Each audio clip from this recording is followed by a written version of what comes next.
তুমি যদি থাম্বনেল থেকে এই ভিডিওটা এসে থাকো তাহলে তুমি একদম ঠিক ভিডিওতে এসছো, কারণ এই ভিডিওতে বলা হবে তোমার যে বাজে মুখটা, তোমার যে আসিমেট্রিক্যাল মানে ব্যাকা মুখটা রয়েছে কি করে এটাকে ঠিক করা যাবে। পয়েন্টে যাওয়া যাক। তুমি চাইছো তোমার ব্যাকা মুখটাকে ঠিক করতে, মানে সলিউশন চাইছো, উত্তর চাইছো কি এক্সারসাইজগুলো করলে তোমার মুখটা সোজা হবে। বাট তুমি একটা বাজে কাজ করছো, কারণ সাপোজ তোমার একটা ব্যাড হ্যাবিট রয়েছে, বাজে অভ্যাস রয়েছে, তুমি একটা ছুরি নিয়ে রোজ তোমার হাতটাকে কাটো এবং তুমি ইউটিউবে এসছো, তুমি সার্চ করছো কি করে তোমার এই বাজে হাত কাটাটাকে ওষুধ লাগিয়ে ঠিক করা যায় এবং তুমি সলিউশনটা পেয়ে গেছো এবং তুমি রোজ সেই একটা ওষুধ লাগাচ্ছ, কিন্তু কিছুদিন পরে তুমি আবার সেই ছুরিটা দিয়ে সেই একটা কেটে দিচ্ছ, তাহলে সেই একটা কোনোদিনও ঠিক হবে তোমার মনে হয়? ঠিক তেমনই তুমি এই মুখের ব্যাকা ভাবটাকে ঠিক করার কাজে করছো। তুমি ভাবছো কি করে মুখটাকে ঠিক করবো, সেই উত্তরটা চাইছো, মানে কি কি এক্সারসাইজগুলো তোমার মুখটা ঠিক হবে, কিন্তু তুমি নিজের ব্যাড হ্যাবিটগুলো তুমি জানো না কি ব্যাড হ্যাবিটগুলো করার কারণে তোমার মুখটা বাজে হয়েছে। কারণ তুমি যদি সেই ব্যাড হ্যাবিটগুলো আবার করো এবং তার সঙ্গে যদি আবার ঠিক করার চেষ্টা করো, কোনোদিনও রেজাল্ট পাবে না, কারণ তুমি ব্যাড হ্যাবিটগুলো তো করছোই, তুমি তো কাটছোই, বাট তুমি ওষুধ দিচ্ছ আবার কাটছো, কোনোদিনও রেজাল্ট পাবে? ঠিক তেমন তুমি কোনোদিনও মুখে রেজাল্ট পাবে না। তাই তোমাকে আগে জানতে হবে কি কি ব্যাড হ্যাবিটগুলো তোমাকে বন্ধ করতে হবে, তাহলে তুমি যদি ছুরিটাকে না কাটো এবং শুধু ওষুধ দিয়ে রাখো কি করে ঠিক হয়ে যাবে। ঠিক তেমন তোমাকে আগে জানতে হবে কি ব্যাড হ্যাবিটগুলো তোমাকে মুখটাকে ডিস্ট্রয় করে ফেলছে। 1 নম্বর ব্যাড হ্যাবিট, তুমি ঘুমানোটাকে ঠিক করো, কারণ তুমি যখন ঘুমোও তুমি একটা সাইডে কাত হয়ে ঘুমাও এবং তুমি পেটের ওপর শুয়ে ঘুমাও, পিঠের ওপর শুয়ে ঘুমাও না, তুমি পেটের ওপর শুয়ে একটা সাইডে কাত হয়ে ঘুমাও এবং এক সাইডে কাত হয়ে শোয়ার ফলে তোমার মুখ একটা সাইডে শুয়ে থাকে এবং তোমার একটা সাইডের বোনের ওপর বেশি প্রেসার ক্রিয়েট হয় এবং প্রেসার ক্রিয়েটেড হওয়ার পরে তোমার যে গ্র্যাভিটির ফোর্স রয়েছে তোমার এই সাইডটা বেশি আনসিমেট্রিক্যাল হয়ে যাবে এবং তোমার মুখটা আরও বাজে হয়ে যাবে।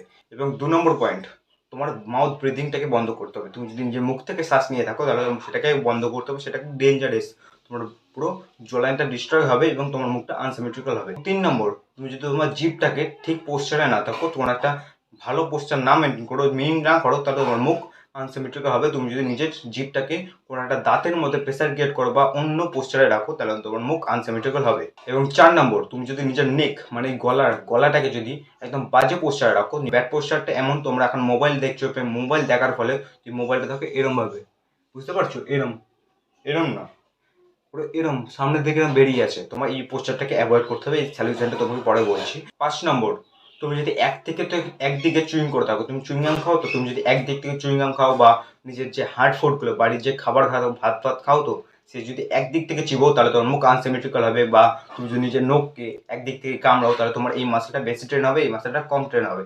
কারণ তুমি যদি বাইসেপ কার্ল মারো, তুমি যদি রোজ জিমে গিয়ে একদিকে বাইসেপ করো, বাদিকের বাইসেপ না করো, তাহলে তোমার বাদিকের বাইসেপ কোনোদিনও ট্রেন হবে না এবং ডান দিকের বাইসেপটা বেশি শক্তিশালী হয়ে যাবে। ঠিক তেমনই তোমার মুখ এই দিকটা শক্তিশালী হলে এই দিকটা কমজোরি হবে, আনসিমেট্রিক্যাল হয়ে যাবে। একদম লাস্ট, তোমার যদি জিন্সে কোনো প্রবলেম থাকে বা তুমি যদি জন্মগত আনসিমেট্রিক্যাল হয়ে থাকো, সেটা একটু মোস্ট কমপ্লিকেটেড পয়েন্ট, কারণ সেটাকে ফিক্স করা খুব কঠিন, বাট সেটাকে ফিক্স করা যায়। সার্জারির অনেক অপশান আছে এবং ডাক্তারের কাছে যোগাযোগ করতে হবে, ডাক্তারের সঙ্গে পরামর্শ নিতে হবে। বাট পয়েন্ট হলো এটাই, তোমার যদি এক্সট্রিমে না থাকে বা তোমার যদি অ্যাভারেজ আমার মতো থাম্বনেলে দেখেছো কেমন ওরম থাকে, তাহলে তোমার মুখ ফিক্স করতে পারবো।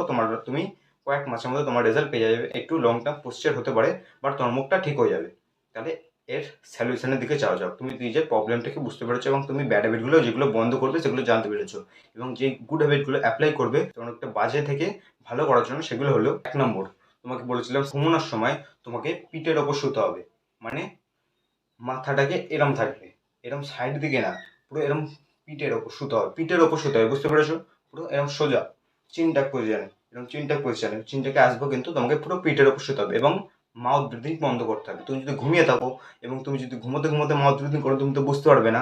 বাট সেই সময় তোকে একটা কাজ করতে হবে, তোমার যদি আশেপাশে কেউ ঘুমিয়ে থাকে তাকে বলবে আমি যদি মুখ থেকে শ্বাস নিয়ে আমাকে চড় দিতে, তাহলে তুমি জেনে যাবো। এবং আরেকটা কাজ করতে পারো, তুমি একটা সিম্পল একটা টেপ নিতে পারো, এই টেপ যে কোনো রকম টেপ নিয়ে নিজের ঠোঁটের উপর আটকে দেবে এবং ঠোঁটের উপর আটকে দিলে তুমি বুঝতে পারবে যখনই ঘুমাবে মুখে শ্বাস নিলে তোমার শ্বাস নিতে পারবে না এবং তুমি যে করবে তুমি মাউথ ব্রিথ করো, বুঝতে পারবে তাহলে। 3 নম্বর সলিউশনটা হলো তুমি নিজের জিভটাকে একটা ভালো পোস্টার রাখতে হবে, জিভটাকে নিজেকে সবসময় ওপরের দিকে, ওপরের প্যালেটের দিকে মিং করে রাখতে হবে, সবসময় মিং পোস্টার রাখতে হবে, তাহলে সেটা একটা গুড পোস্টার। এবং মিং যদি জানতে চাও, আমার ভিডিওটা পুরো কমপ্লিট ডিটেলস ভিডিও হবে, ওই ভিডিওটা তোমার কোনো আর গাইড দেখতে হবে না মিং সম্পর্কে, সেই ভিডিওটা দেখে আসো, পুরো কমপ্লিট আছে ভিডিওটা। 4 নম্বর যে সলিউশন সেটা হলো তুমি নিজের নেক এই গলার পোস্টারটাকে সবসময় চিনটাক পোস্টারে রাখবে এবং চিনটাক কি করে করতে হয় সিম্পলি বুঝে নাও। নিজের এই থুতনিটাকে ধরো এবং এরকম ঠেলে দাও, মানে পিছন দিকটা পুরো সমান থাকবে এবং সামনের দিকে যেন না বেরিয়ে থাকে, এটা হলো চিনটাক। এই চিনটাক পোস্টারটাকে সবসময় মেনটেন করে রাখতে পারো, তাহলে তোমার সব থেকে বেনিফিট হবে তুমি চিন্তা করে, এবং তোমার মেরুদণ্ডটাকে সবসময় সোজা রাখতেই হবে। এটা লং টার্ম প্রসিজার, এবং 1-2 দিনে তুমি এটা রেজাল্ট পাবে না, বাট একদিন না একদিন পাবে। পরের পয়েন্ট, তুমি যদি একদিক থেকে চুইং করো, তুমি বুঝতে পেরেছো আগের সমস্যাটা, তুমি একদিক থেকে চুইং করছো তাই তোমার এই দিকটা বেশি ট্রেন রয়েছে, এবং তোমাকে এই দিক থেকে এবার ট্রেন করতে হবে। তুমি যদি এই পাশ দিয়ে মারছিলে এবং বাইসেক্রাল, এবার তোমাকে বাঁ হাতে মারতে হবে। তাহলে তুমি যদি এই হাতে মারো তাহলে তোমার এই হাতও আস্তে আস্তে ট্রেন হবে, এবং তুমি দুদিকে মাথায় থেকে ভারসাম্য আনতে পারবে। লাস্ট, তোমার যদি এক্সট্রিমে থাকে, তোমাকে আগেও বলেছি এক্সট্রিমে থাকলে তোমাকে ডাক্তারের সঙ্গে পরামর্শ নিতে হবে। তুমি সেবার ডিএনএতে এরকম কোনো সমস্যা থাকে, তোমাকে ডাক্তারের সঙ্গে পরামর্শ নিতে হবে। এর থেকে বেশি আরামে আমার কাছে বলা সম্ভব না, এবং তোমার এতে কোনো লাভ হবে না। আমি পুরো ডাইরেক্ট বলছি, এবং এটাই রিয়ালিটি বা হার্ট রিয়ালিটি। তোমাকে ডাক্তারের পরামর্শ নিতে হবে, এবং সার্জারিকে একটু অ্যাভয়েড করার চেষ্টা করবে, এইটুকুনি পরামর্শ দিতে পারে। লাস্ট, যদি একদম বেশি কমপ্লিকেট না করতে চাও, নিজের নিউট্রিশনটাকে হাই রাখো, মানে তুমি যে খাবারটাকে খাচ্ছ সেটা যেন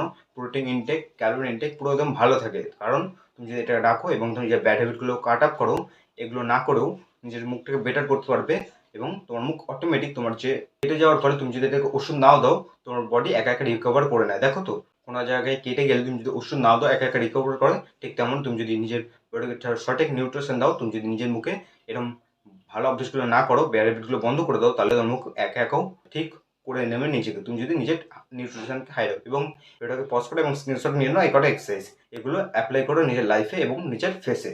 এরপরে পর্যন্ত তুমি নিশ্চয়ই পুরো কমপ্লিকেট গাইড পেয়ে গেছো কী করে মুখটাকে পুরো ঠিক করবে, নিজের অ্যাসিমেট্রিক্যাল ফেস, নিজের মুখের বাজে মুখটাকে, বেঁকা মুখটাকে কী করে পুরো ঠিক করবে, পুরো একদম সিমেট্রিক্যাল করবে, পুরো কমপ্লিট গাইড তুমি পেয়ে গেছো। এবারে পর্যন্ত ভিডিওটা ভালো লাগলে ভিডিওকে লাইক করো এবং চ্যানেলটিকে সাবস্ক্রাইব করে দাও, এবং বেল বাটন অন করে দাও, এবং আরও ভিডিও পড়াশোনা। আর একটাই কথা, বিকাম স্ট্রঙ্গার।